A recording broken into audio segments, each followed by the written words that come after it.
Hi, I'm Maribel. My family gave me a luxury crib as a gift, then blamed me when it made my baby sick.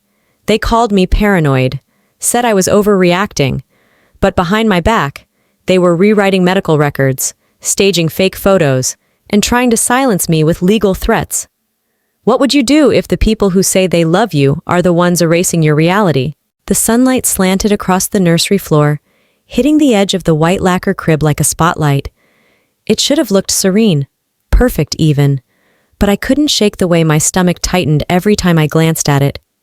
Tessa was asleep, finally. Her tiny chest rose and fell in the bassinet we'd been using since she came home from the hospital. We'd set the new crib up last week, but something about it felt wrong. I tried to ignore that. I tried to be grateful. Jonas wandered in from his office, still wearing that faded college hoodie I loved. "She finally down?" he asked, voice low. I nodded. "Took an hour." He kissed my temple and wrapped an arm around me. "You're doing amazing. Seriously." It was the kind of thing people say when they don't really know what else to say, but I let it sit there between us. Safe. We were barely seated with mugs of half-warm coffee when it started, just a faint, dry cough from the next room. My spine went rigid. I set the mug down. "That's the second time today." Jonas shrugged. "It's spring. Allergies, maybe." I didn't answer. The words were too small for the weight in my chest. That night, I got the call. Mom and Celeste. Of course it was both of them. They shared a tone, a sort of polite superiority that had been sharpened into a family heirloom. Celeste's voice came through first, on speaker. "Hey, just checking. Did you set up the crib yet? You haven't posted any pictures." I glanced at Jonas. He mouthed, "Don't." I ignored him. "I haven't used it," I said plainly. "Tessa prefers the bassinet." Silence. Then Mom chimed in. "Maribel, that's a luxury piece. Do you know how expensive it was? It's almost insulting to just ignore it." "I'm not ignoring it," I said. "She's 8 months old and barely sleeps through the night. I'm not switching beds just because it's pretty." Celeste laughed. But it wasn't humor. "You always do this. You overthink everything. Just enjoy something for once." "I am," I said, jaw tight. "I'm enjoying what works for my daughter." They didn't hear that part. They were already on to the next thing. Mom's voice dropped. "Well, just don't make it into some statement. It's a gift. Be gracious." Click. Jonas looked at me and said nothing. I appreciated the silence, but it settled heavy between us. Later that night in the kitchen, he finally spoke. "I get why they're annoying, but maybe it really is just new product smell. That's normal, right?"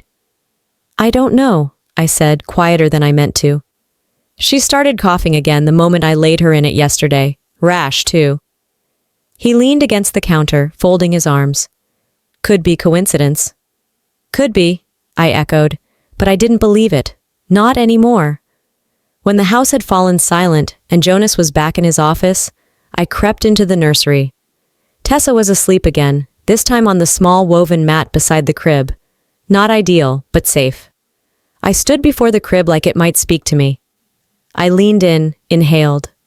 There it was. That sharp synthetic odor I hadn't wanted to name, like varnish and plastic heated under artificial light. I pulled out my phone. I typed the brand name. Sleek images flooded the screen. Celebrity nurseries, Pinterest-perfect rooms. But no real reviews, no specs, no safety tests. Just aesthetic, just noise. I went to the official site. Nothing about certifications, nothing about materials, just phrases like elevated sleep experience and chosen by discerning mothers. I felt sick. Tessa stirred, and I crouched beside her. I stared at the crib and thought, this wasn't a gift. This was an obligation. It was always like this with them. Love disguised as status. Concern weaponized into control. My phone buzzed. Voice note, Celeste. I pressed play. "I need that photo by tomorrow. Let's not embarrass the family, okay?" I stared at the message, the words echoing in my skull. They weren't listening. So now I'd stop talking and start proving. The hallway outside Jonas's office was dim, lit only by the slant of afternoon light stretching across the wood floor. I wasn't trying to eavesdrop. I had walked in to ask if he wanted tea. That's all. But I stopped the moment I heard her voice. Celeste. Her tone was polished, confident. "It's just a couple shots for the campaign. Honestly, your lighting setup is perfect. You'd be doing me a huge favor. Jonas chuckled. Yeah, no problem. I've still got my gear from grad school. I'll set something up later. I backed away quietly. Not because I was angry yet, but because I needed to hear what I didn't want to believe. That my husband was saying yes to something I'd already said no to. When I walked into the nursery that evening, the tripod and softbox were already set up. The crib, that crib, had been pulled forward into better lighting. What's this? I asked, masking the heat in my voice with a flat tone. He turned, unbothered. Celeste asked for some promo shots of the crib. No big deal, just photos. Photos, just photos. I looked at the crib like it might laugh at me. You know I haven't even put Tessa in that thing since the rash. And now we're photographing it? Jonas gave me a look, somewhere between defensive and dismissive. It's not like she's sleeping in it. It's just a visual thing. Marketing. For Celeste. Marketing? I repeated. So I'm part of the set now? He didn't answer. That night we ate dinner in silence. Tessa babbled in her high chair, unaware that the world around her had grown quieter, colder. I pushed peas around her plate and finally broke the silence. Why are you helping her sell that thing when you know it might be making our daughter sick? Jonas kept chewing, swallowed. You're jumping to conclusions, Maribel. I'm tracking everything, I said. Every time Tessa has a reaction, it's been within an hour of being near that crib. I've got the timestamps, photos, notes. He sighed. It's just a crib. I think you're letting your emotions run away from you.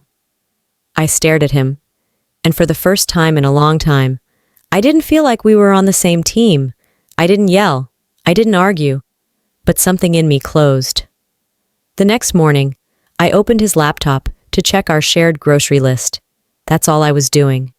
But his inbox was open. I froze when I saw the subject line, checking in from Mom. I shouldn't have read it, but I did. Jonas, I know Maribel means well, but she's not herself lately. All this obsession with the crib, she's unraveling. I think she needs help. Maybe you could step in gently before this gets worse. My hands trembled, but my chest didn't rise. I wasn't breathing. I didn't scream. I clicked forward, sent it to myself, closed the tab. There was no confrontation. There was no scene. There was only silence, and a shifting inside me I couldn't yet name. That night I sat on the porch, a legal pad on my lap. I wasn't journaling. I was documenting. Date, time, reaction, position in room, lighting, temperature, every factor I could think of. Not because I was afraid, because I was ready. They don't think I'm stable, I whispered into the stillness. They think I'm inconvenient. I looked up at the stars, sharp and cold and impossibly far. I had no illusions that they could hear me. But I spoke anyway. I won't shout, I'll show, and they'll regret making me quiet. My phone buzzed. New email from the pediatrician's office. Subject, per request from Mrs. Lenora Quinn. I stared at it, letting the tension thicken like fog. They weren't just dismissing me. They were rewriting my reality. The email arrived at 6:42 a.m. I was still in bed, not yet ready to face another morning of pretending things were fine. Tessa stirred in the baby monitor. Jonas had already left for an early call.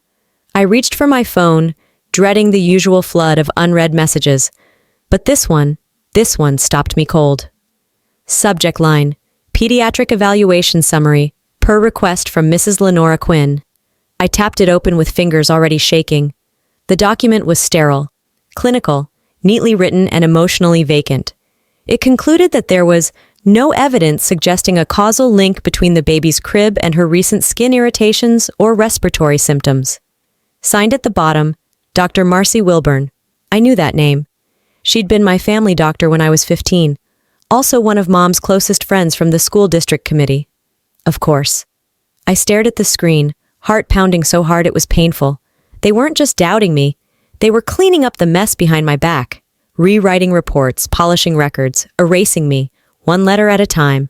I didn't cry, I didn't scream. I made coffee, stronger than usual. Then I got dressed and drove to Celeste's studio like nothing was broken inside me. Downtown, her building loomed with its floor-to-ceiling glass and soft jazz bleeding from ceiling speakers. The lobby assistant greeted me like I was just another scheduled guest in Celeste's calendar of beautiful things. The studio door was open. Celeste stood inside, pristine in a white blouse tucked into slate gray pants, her smile already curated. "Perfect timing," she said, barely looking up. "We're just setting up for the shoot." "Shoot?" I glanced around. Posters on easels, product lighting, and at the center, our crib, the one from my living room, reconstructed here like a prop. "What is this?" She turned, unfazed. "It's a preview event for the campaign rollout. Don't worry, no actual shooting today, but I wanted you to see it. Get excited." I walked over to a board pinned with designs, mock-ups for social media ads, print spreads, tagline across every frame. Mother, baby, luxury, trust. In one of them, Tessa's face was already there. My baby, cropped and framed like she was part of a catalog. My body flushed hot and cold at once. "You used her photo?" My voice was low, almost calm. Celeste blinked. "It's already live in the soft launch email, don't worry. We can blur it later if you're uncomfortable." "You didn't ask me," she scoffed. "You're family, Maribel. And honestly, this brand could really use a real mother's face right now, one who cares about quality." "I care about my daughter's health," I snapped. Something in her expression shifted, sharp and calculating. "Are you really going to sabotage this after everything we've done for you?" There it was. The truth slipped into a sentence. Not for me. For them. I left without saying another word. That night at home, I sat at the kitchen table with my laptop, pulling up old emails, medical records, timestamps from my phone. I printed everything, marked each folder. Tessa, exposure notes. A text buzzed in from Ivy. "You should really talk to my friend Sloane. She's been looking into shady brand practices." "Want me to connect you?" I stared at the screen for a moment, then typed back. "Not yet, but I will." I wasn't ready to speak, but I was ready to gather, to prepare. When Jonas asked if I was coming to bed, I told him I needed to clean up the nursery. He nodded, distracted. I didn't go to clean. I went to set the phone on record, quiet, out of sight, facing the crib.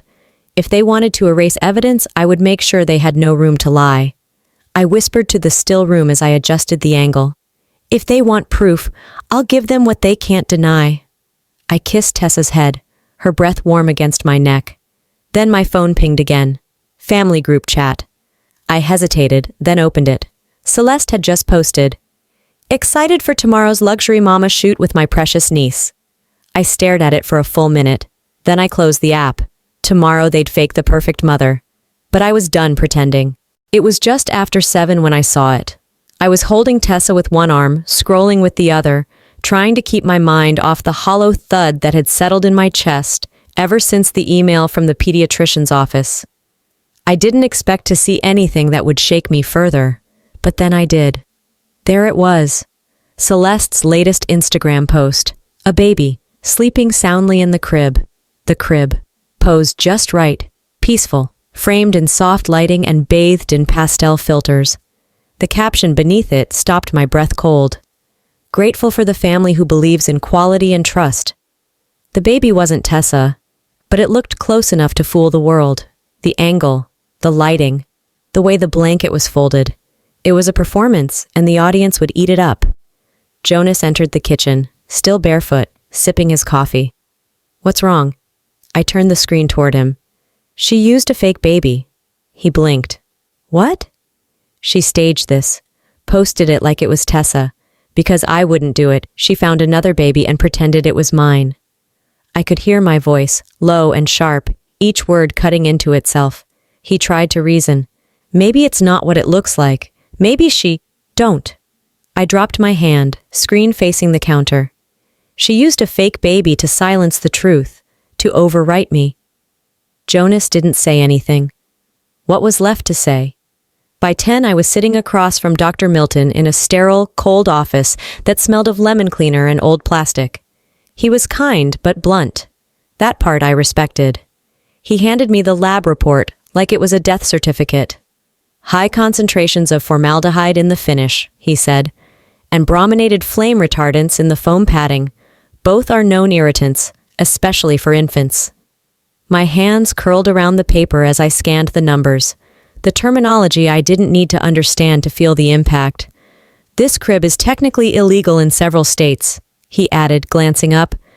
It should never have been on the market. Jonas sat stiff beside me, lips thinned. He didn't touch the paper.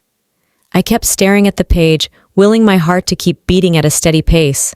I wasn't paranoid. I was right. And they made me doubt myself for weeks. I left the clinic without a word, without drama. By evening, I was back in the kitchen, staring at Celeste's page again. The photo was still up, hundreds of likes, dozens of comments. Beautiful. She's such a lucky baby. Where can I buy this crib? I sent her a direct message. Take the post down. 10 minutes later, she replied, You're blowing this out of proportion as usual. No apology, no explanation, just dismissal. The kind that sits beneath skin, festering.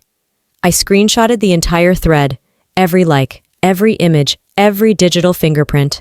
I sent them to Ivy with a short message. Save these. She replied instantly. I've got you. I didn't feel better, but I felt focused. Later that night, I sat at my desk, my laptop open, my documents in folders, marked and backed up. The lab report, the medical timeline, the messages, the pictures, the conversations. I opened a new folder and titled it, Legal Evidence. And then, I opened a blank email and typed in Sloane's name. Ivy had given me her contact 2 weeks ago. I wasn't ready then. I was now. My hand hovered over the keyboard, and I whispered it out loud, just to feel the words form. It's no longer about me. It's about every mother they've silenced. I hit send. An hour later, my phone buzzed again. A voice message from Celeste. I played it. Her voice was steady, smug, unafraid. If you go public with this, you'll regret it. No room for confusion, no gray, just threat. I sat with it for a while. Then I opened my notes and typed one sentence beneath my evidence log. Let her regret underestimating me. The cursor blinked on the submission page like it was taunting me. I refreshed the screen. Again and again. Jonas leaned over my shoulder, mug in hand, still smelling like the steam from his morning shower. You're sure it went through? I nodded. I submitted everything 2 days ago. The report, the documentation, all of it. He reached for the trackpad and clicked into the submission history on the Consumer Product Safety Commission's portal. Submission incomplete. No files received. He let out a low exhale. The file's gone. I didn't speak. I felt my pulse tighten in my neck. I opened my inbox, scrolled, and found the confirmation email, time-stamped with attachments listed. It had gone through. I knew it had. Jonas backed away slightly. Could it be a system error? No, I closed the screen. Not after everything else.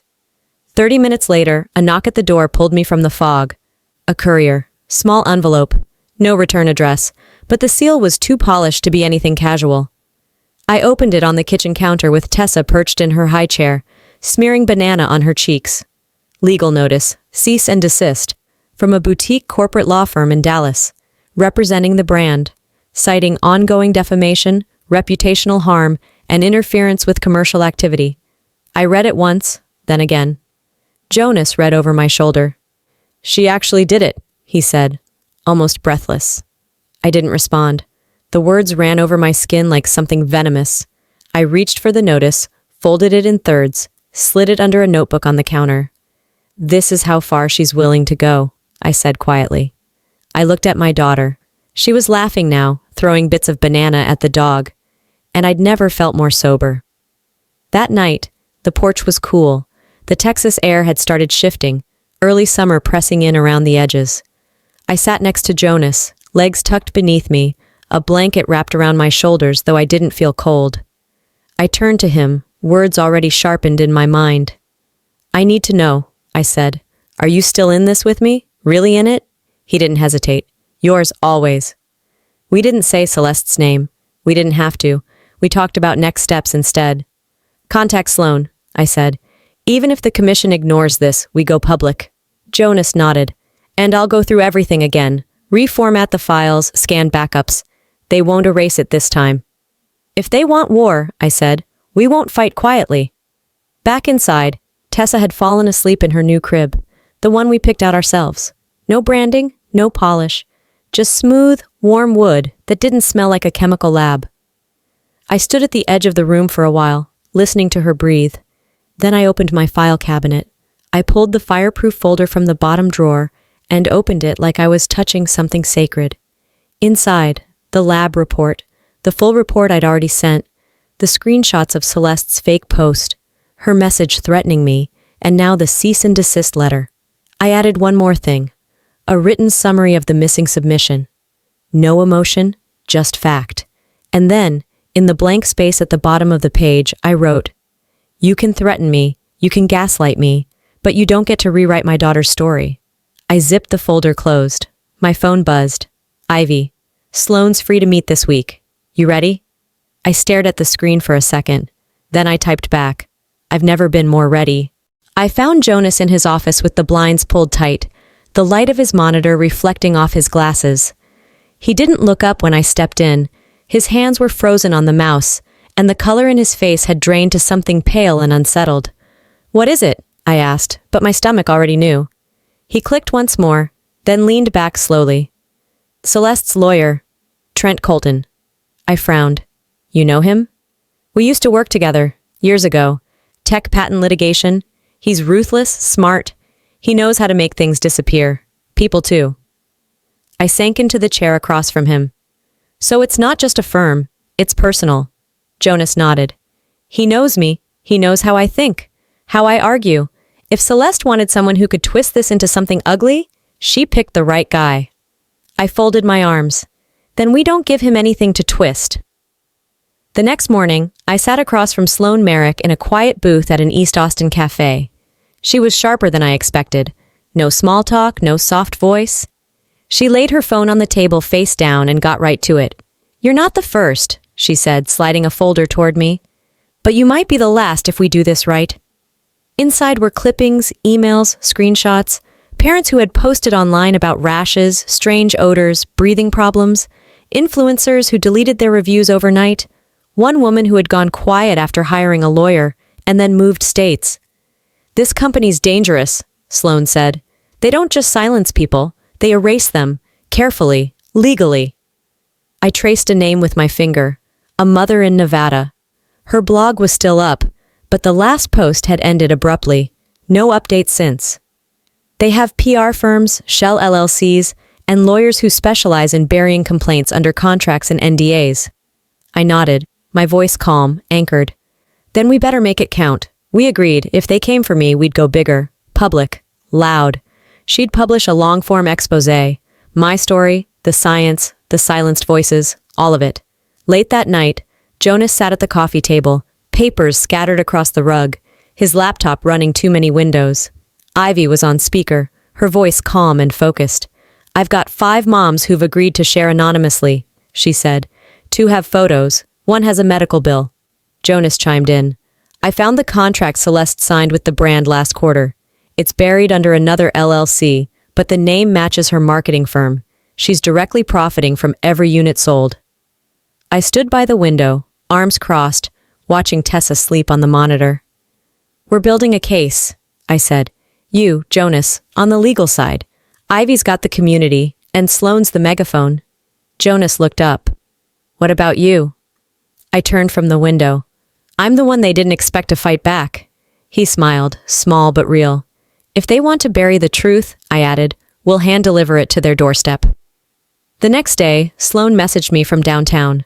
A nondescript photo of a man in a black hoodie standing across the street from the cafe they'd just met at. Caption: "He followed me for 2 blocks, took pictures. I'm pretty sure they know we're coming." I stared at the image longer than I should have. I wasn't surprised, just tired, but focused. "They weren't just trying to shut me down," I said aloud. "They were watching, waiting, planning." I forwarded the message to Jonas. That night, just past midnight, I got the email from Sloane. Subject: draft headline, "Luxury crib, toxic legacy, what the company doesn't want you to know." I exhaled slowly, feeling the weight of every word. If this goes live, there's no going back. The community center looked different in daylight. Too clean, too still, like a stage waiting for its drama. I stood at the back of the main room, gripping the stack of notes in my hand, not because I needed them. I'd memorized every line, but because I didn't trust myself not to shake without them. "You okay?" Ivy asked, appearing at my side with 2 paper cups of coffee. I nodded. "No, but it's time." She smiled, soft but steady. "They need to hear your truth." The door creaked open behind us, and Sloane slipped in, dressed in denim and resolve. Her expression was tight. "Problem?" I asked. She hesitated. Then, "My editor pulled out this morning, said the company threatened to pull advertising dollars." I swallowed the curse rising in my throat. She continued. "Doesn't matter. I'm going rogue. I'll publish it independently if I have to. You ready?" I didn't answer. I walked to the mic instead. It was quiet at first. Just a handful of folding chairs filled with cautious moms, a few reporters, Ivy near the back, and Sloane setting up a small camcorder by the side wall. I cleared my throat and began. "My name is Maribel Quinn. I'm a mother, and I'm here today because my child was hurt by something that was supposed to be safe." A murmur rolled through the room. I held up the wooden crib sample sealed in plastic. "This," I said, "was marketed as luxury. It cost more than our rent.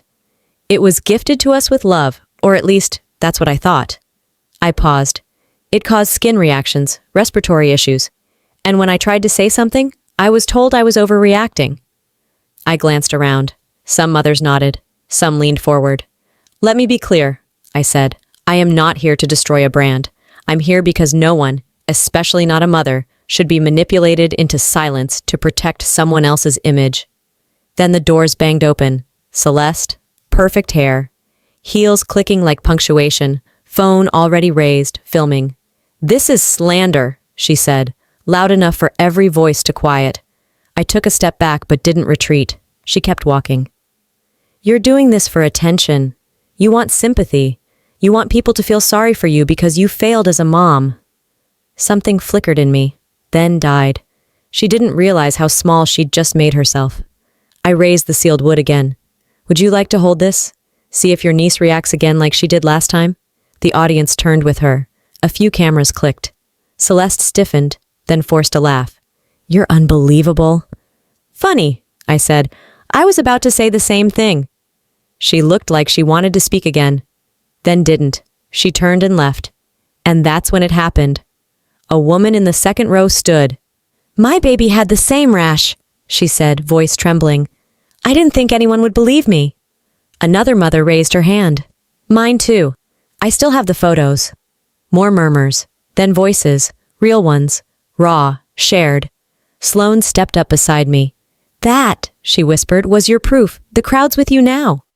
I couldn't feel my legs, but I stood, not because I was strong, but because I was finally not alone. Later, after the crowd thinned and I'd hugged Ivy 3 times without words, I sat in my car, engine off. My phone vibrated. New email, no name, subject. "You should hear what they said behind closed doors." Audio attached. I read it twice, then once more. If they buried the truth, maybe someone forgot to lock the grave. My phone wouldn't stop buzzing. At first, I thought it was just noise. Group chats, updates, maybe more congratulations after the event. But the tone had shifted. I could feel it in my spine before I even opened the screen. The first message was from Ivy. "Look at this, it's starting." Attached was a link to a Facebook post. A mother from the meeting, the one who'd stood up and shared her baby's photos, was being torn apart in the comments. Anonymous accounts calling her a liar, questioning her parenting, even accusing her of faking the images for attention. She's just bitter she can't afford luxury. Another mom influencer wannabe looking for pity. Jealous much? That crib is in every celeb nursery. I scrolled until my chest burned. Ivy messaged again. "She's scared. Said someone left a 1-star review on her business page an hour ago. She's crying." I gripped the edge of the kitchen counter. My breath came in short bursts, but I didn't cry. "They're not just coming for me anymore," I said aloud. "They're coming for all of us." That night, I waited until the house was still, Jonas asleep on the couch, Tessa tucked into the only safe space I trusted. I took my laptop into the nursery and opened the audio file. The subject line had haunted me all day. "You should hear what they said behind closed doors." I hit play. It was a recording, crackly but clear enough. My mother's voice came first. She's spiraling, Celeste. If we admit anything, we open ourselves to liability. Celeste responded, clipped and cold. We'll lose brand deals. I'll lose every investor I've got lined up for Q4. It's not an option. Lenora again. Then we bury it. She's too emotional to be taken seriously anyway. My name never sounded so hollow as when it fell from their lips. I sat there, shoulders curled inward, trying to keep my stomach from rising. I didn't move for a long time. The betrayal wasn't new, but hearing it out loud carved a deeper scar. Then I stood up. No more waiting. The next morning I cleared the kitchen table. Jonas joined me, a cup of coffee in one hand and the weariness of battle in his eyes. Ivy called in on video. Sloane joined a few minutes later, her tone sharper than usual. I forwarded the audio file. Sloane didn't even finish it before she said, "This is criminal." Jonas got to work immediately, drafting a statement, crafting disclaimers, attaching the lab report. Ivy pinged her mom's group, alerting them to be ready. We coordinated the rollout like a campaign. Legal, community, press, everything, all at once. We gave ourselves 24 hours. They wanted silence, I said. I'll answer with noise. That evening, I sat in the quiet of my bedroom. Tessa was asleep. The house finally still. I printed the transcript of the audio, placed it next to the sealed wood sample from the crib. I logged into a secure cloud and uploaded everything. And then I opened my social media account. One post. Sometimes the truth gets buried by those closest to you, but not forever. #tomorrow. I hit send. 10 minutes later, a new email appeared in my inbox. Subject: We strongly advise you to reconsider. I hovered over the keyboard. I didn't need to think. I typed my reply. It's too late. You've made your silence my reason to speak. The light that poured through the windows the morning after felt unfamiliar, too soft for the storm that had just passed. I sat on the edge of the couch, barefoot, phone in hand, scrolling through the wreckage. Celeste's account was gone. Not deactivated. Erased. No posts, no statements, not even a profile picture. Like she'd never existed in that digital world she once ruled. Jonas stepped behind me and kissed my temple. You did it. I didn't respond. I just stared at the silence her absence left behind. Support was rolling in. DMs, emails, messages from strangers I didn't know existed, women thanking me, journalists asking for interviews. A pediatric nurse from Oregon wrote, "You said what I've wanted to say for 10 years. But I couldn't feel it yet, not fully, because something inside me still ached in the hollow of what was lost. A ping lit up the family group chat. One message from my mother. I hope you're satisfied. I stared at it until Jonas walked away, sensing it wasn't something he should touch. My thumb hovered over the screen, not out of indecision, but restraint. I didn't reply. Instead, I opened a new thread and dialed the only person in that circle I still trusted. Raymond answered on the second ring. Maribel. His voice cracked. I should have spoken up sooner. I watched it all happen, and I stayed silent. I'm sorry. I swallowed the lump in my throat. I don't need pride, Dad, I said quietly. I needed truth. He was quiet for a beat. Would it mean anything if I came to visit? I looked out the window. Tessa's tiny hands pressed against the glass as she watched a squirrel dart across the fence. Maybe, I said, not yet. A few days later, Ivy hosted a local parenting workshop. Nothing flashy, just coffee, folding chairs, and women who looked like they hadn't slept in months. I was the last to speak. I didn't mention the brand, or the lawsuit, or Celeste. I talked about instincts, about silence, about how easy it is to question your sanity when everyone else is committed to a story that benefits them more than it protects you. A woman raised her hand at the back. I almost bought that crib, she said, eyes glassy, and I would have, if I hadn't seen your story. I smiled, genuine this time. What saved my daughter might help yours, I said. That's enough for me. Later that evening, I sat on the porch with Jonas. Tessa toddled across the lawn, gripping a wooden block in each hand like tiny trophies. The breeze was warm but not heavy. The quiet wasn't loaded anymore. It was earned. Jonas broke it gently. Do you think you'll ever talk to your mom again? I paused. watched our daughter crawl onto the step and sit between us like we were just a couple in a calm life. "Maybe one day," I said, "but not until I can look at her and not remember being silenced." He nodded. He didn't try to fix it. That was his gift now. Space without pressure. Tessa reached for my hand and I traced the tiny lines of her palm. Safe, steady, real. I won.